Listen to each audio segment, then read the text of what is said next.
మాది మంచి ప్రభుత్వం అని గొప్పగా ఈరోజు చెప్పుకుంటున్నారు. కానీ ప్రజలను అడిగితే ఇది మంచి ప్రభుత్వం కాదు, ముంచే ప్రభుత్వం అని ఘంటాపథంగా చెప్తున్నారు. ఎందుకంటే చంద్రబాబు నాయుడు గారు, పవన్ కళ్యాణ్ ఎన్నికల ముందు ఏవైతే వాగ్దానాలు చేశారో 143 వాగ్దానాలు చేశారు. అవి కాకుండా సూపర్ 6 చేస్తామని చెప్పారు. కానీ ఈ రోజుటి వరకు అంటే సంవత్సరం అవుతుంటే ఒక్కటంటే ఒక్కటి చేయడానికి వాళ్ళకి మనసు రాలేదు. అయినా నిస్సిగ్గుగా ఈరోజు కళ్ళార్పకుండా సూపర్ 6 చేసేసాము అని చంద్రబాబు నాయుడు మాట్లాడుతుంటే ఒక్కసారిగా ఆంధ్రప్రదేశ్ ఉలిక్కి పడుతోంది. అందరూ వాళ్ళని వాళ్ళు గిల్లి చూసుకుంటున్నారు, ఏంటి ఈయన మాట్లాడుతుంది అనేది. అంటే ఒక్క పథకం కూడా ఇవ్వకుండా, ఒక్క అభివృద్ధి కూడా చేయకుండా ఎలా ఒక సీఎం పొజిషన్ లో ఉండి ఇంత కళ్ళార్పకుండా అబద్ధం చెప్పగలుగుతున్నాడు అంటే ఆయనకి అబద్ధం చెప్పడం వెన్నతో పెట్టిన విద్య, వెన్నుపోటు పడటం కూడా వెన్నతో పెట్టిన విద్య అని ఈ రాష్ట్ర ప్రజలందరూ కూడా ఈరోజు ముక్త కంఠంతో చెప్తున్నారు.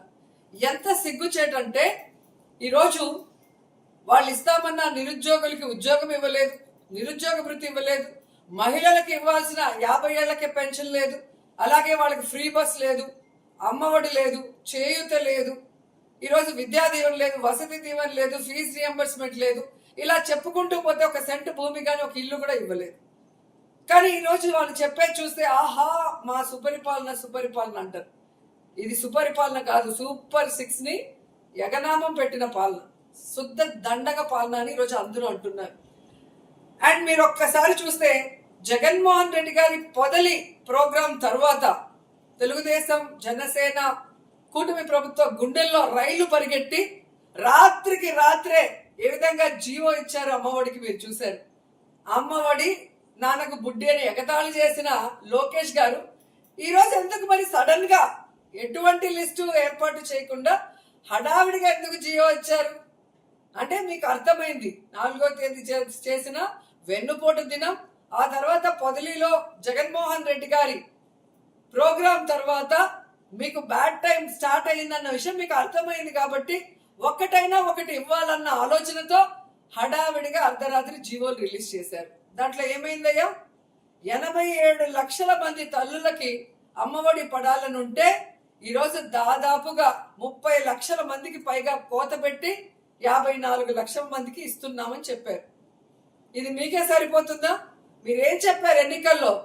చంద్రబాబు నాయుడు గారు అయితే పెద్ద మైక్ పెట్టుకొని యాంకర్ లాగా అక్కలు చెల్లమ్మలు ఒక్కరుంటే 15,000, ఇద్దరుంటే 30,000, ముగ్గురుంటే 45,000 ఇస్తానన్న పెద్ద మనిషి ఈరోజు ఒక్కొక్కరికి ఇచ్చిన 87 లక్షల మంది తల్లులకు ఇవ్వాల్సి ఉంటే ఈరోజు దాదాపుగా 30 లక్షల మంది తల్లులకు అన్యాయం చేస్తూ ఇది తల్లికి వందనమా లేదా తల్లికి కోతల పథకమా అని ఈరోజు తల్లులు ఏడుస్తున్నారు. ఇద్దరు ముగ్గురికి నామం పెట్టేశారు, ఒకరికి లేదు. అంటే మీకు అర్థం చేసుకోవాల్సింది ఈరోజు ఈనాడు సాక్షి పేపర్లో క్లియర్ గా వచ్చింది. ఒకే పేరుతో, ఒకే ఆధార్ నెంబర్తో 86 మంది పిల్లలు ఉన్నట్టు, 92 మంది పిల్లలు ఉన్నట్టు, 74 మంది పిల్లలు ఉన్నట్టు మీరు అకౌంట్ లో వేస్తుంటే ఇదంతా అమౌంట్ ఎక్కడికి పోతున్నట్టు? మళ్ళీ ఏమో ఉలిక్కి పడతారు లోకేష్. 2,000 నా జోబులోకి వచ్చాయన్నారు. దమ్ముంటే 24 గంటల్లో నిరూపించండి, లేకపోతే లీగల్ గా యాక్షన్ తీసుకుంటానని సూటిగా లోకేష్ గారిని నేను ప్రశ్నిస్తున్నాను. గతంలో జగన్మోహన్ రెడ్డి గారు తాను ముఖ్యమంత్రి అయిన మొదటి సంవత్సరం నుంచే మరి తల్లికి ఇచ్చే అమౌంట్ లో 15,000 2 సార్లు 15,000 ఇవ్వటం జరిగింది. తర్వాత స్కూల్లో రెనోవేషన్ అయిన తర్వాత దాని మెయింటెనెన్స్ కోసం ఆయన 1,000 రూపాయలు తీసుకుంటే ఎంత మాట్లాడారు? సైకో అన్నారు, దోచుకున్నారు అన్నారు, జే ట్యాక్స్ అన్నారు. మరి మీ మీద ఏం కేసులు వేయాలి? ఆ రోజు జగన్మోహన్ రెడ్డి గారు హెచ్ఎంలకి, ప్రిన్సిపాల్లకి ఆ మెయింటెనెన్స్ డబ్బు ఇవ్వటం జరిగింది. దానికి లెక్కలు పారదర్శకంగా ఉన్నాయి. ఈ రోజు అధికారం మీ దగ్గర ఉంది, మీరు చెక్ చేసుకోవచ్చు. కానీ అది చేయరు, ఏదైతే అది మాట్లాడతారు. కానీ ఈ రోజు మా వాళ్ళు ఎవరో 2,000 ఎక్కడికి వెళ్ళాయి, ఎల్ ట్యాక్సా లోకేష్ జోబులోకి వెళ్ళాయని ఎవరన్నారు నాకు తెలీదు, అన్నారని చెప్పి సవాల్ చేస్తున్నారు. ఈరోజు మేము అడుగుతున్నాం, మీరు ఒక్క బాత్రూమ్ కట్టలేదు, మీరు వచ్చి సంవత్సరం అవుతుంది, ఒక్క స్కూల్ బిల్డింగ్ కట్టలేదు. నాడు నేడు పనులు ఎక్కడ ఆగిపోయినాయో అక్కడే ఉన్నాయి. మరి మీకెందుకు 2,000 మీరు కట్ చేసి 13,000 ఇస్తున్నారు? ఇద్దరు ముగ్గురు పిల్లలు ఉంటే 30,000-45,000 ఇవ్వకుండా 15,000 ఫస్ట్ సంవత్సరం ఎగ్గొట్టి 2వ సంవత్సరంలో 13,000 ఇచ్చారు. ఆ 2,000 ఎక్కడికి వెళ్ళింది? ఏ హెచ్ఎం అకౌంట్ లో వేశారు, ఏ ప్రిన్సిపల్ అకౌంట్ లో వేశారు, లేదా ఏ కలెక్టర్ అకౌంట్ లో వేశారో ఈరోజు రిలీజ్ చేయండి. ప్రూఫ్ ఉంటే రిలీజ్ చేయండి. అంతేగాని కెమెరాల ముందుకు వచ్చి సవాళ్లు చేయడం, తొడలు కొట్టడం ఇవన్నీ కరెక్ట్ కాదు. 10th క్లాస్ పేపర్లు సరిగ్గా దిద్దడం కూడా చేత కాని వాళ్ళు, మీరు మంత్రిగా ఉన్న మీ శాఖ వల్ల ఈరోజు ఎంతో మంది పిల్లల జీవితాలు నాశనం అయిపోయినాయి. దాని గురించి ఇంతవరకు మీకు ఆలోచన లేదు. సవాల్ చేయడానికి మీకు అర్హత ఉందా నేను అడుగుతున్నాను. ఈరోజు కేంద్రీయ విద్యాలయాలకి మీరు తల్లికి వందనం ఇవ్వకుండా ఏ విధంగా ఎక్కొట్టారో కూడా ఈరోజు అందరూ కూడా గమనిస్తున్నారు. పేరుకు ఒక పథకం ఇచ్చినట్టు పబ్లిసిటీ చేసుకోవడం తప్ప దాంట్లో అంత కోతలే అనేది ఈరోజు అర్థమవుతుంది. కాబట్టి ఈ రాష్ట్రంలో ఉన్న వాళ్ళందరికీ అర్థమైంది. మీ నాన్న చెప్పాడు కదా, బటన్ నొక్కడం పెద్ద వింత కాదు, మూలనున్నా కూడా ముసలమ్మ నొక్కుతుంది అని. మరి తల్లికి వందనం అనే ఒక బటన్ నొక్కడానికి ఇప్పుడు అర్థమైందా బటన్ నొక్కడం ఎంత కష్టమో? కాబట్టి జగన్ గారి మీద నోరు పారేసుకోవటం కాదు, మీరిచ్చిన వాగ్దానాలు నెరవేర్చడంలో మీరు చిత్తశుద్ధి చూపించండి. రెడ్ బుక్ రాజ్యాంగాన్ని పక్కన పెట్టి ఎల్లో బుక్ మేనిఫెస్టోని అమలు చేయండి.